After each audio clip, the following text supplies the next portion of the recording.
তো সবাইকে বসন্ত উৎসবের শুভেচ্ছা আর হ্যাপি হোলি জানিয়ে আজকে আমাদের এক মিনি ব্লগ শুরু করলাম। তো আমার কাজ থেকে আস্তে আস্তে একটু দেরি হয়ে গেল, তো তোমাদের রীতা বৌদিমণি রেগে গেছিলো। ঠিক আছে, তো আমাদের অনেকক্ষণ আগে যাওয়ার কথা ছিল, কিছুক্ষণ পর আমি কিছুক্ষণ পর মানে কি আমি কাজ থেকে আসবো তারপর তো যাবো। এই দেখো আমাদের ছোট্ট বাবু সোনা কী করছে।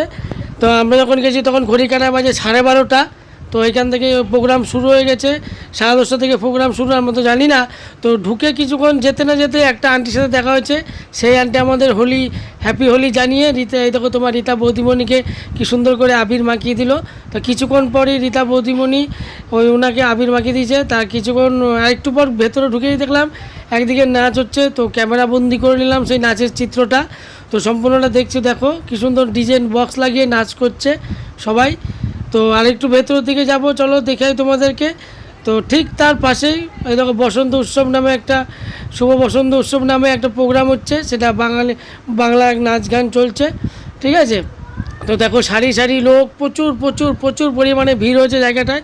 তো কী সুন্দর মানে মেয়েরা ড্যান্স করছে, দেখো সেই দৃশ্যটা তোমাদের সামনে তুলে দিলাম। খুব ভালো লাগলো দেখে, আমার মন পুরো মুগ্ধ হয়ে গেলো। এই জায়গাটার নাম বলবো না, আশা করি যারা গেছো বুঝে যাবে জায়গা কোন জায়গার কথাটা বলছি এই জায়গাটা। তো এত সুন্দর ড্যান্স আমার তো খুব ভালো লাগলো।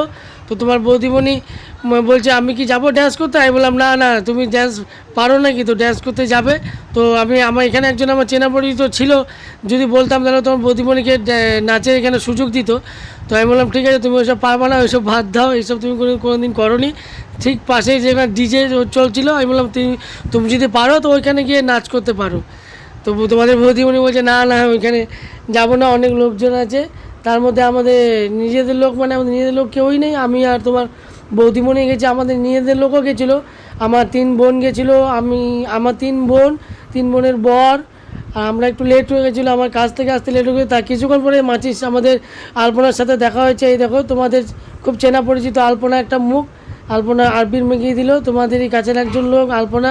তো দেখো তোমরা, তো অনেকেই গেছিলো, ওদের সঙ্গে দেখা হয়েছে একটু লেটে বলতে কি আমরা বেরিয়ে আসছিলাম যে চলো আমরা বাড়ি চলে যাই। তারপরে ফোন করলাম তোমরা সব কোথায় আছো, দিয়ে বলছে না আমরা এখানেই আছি। তো দেখো তোমাদের বৌদিমণি ফটো তুলছে কি সুন্দর।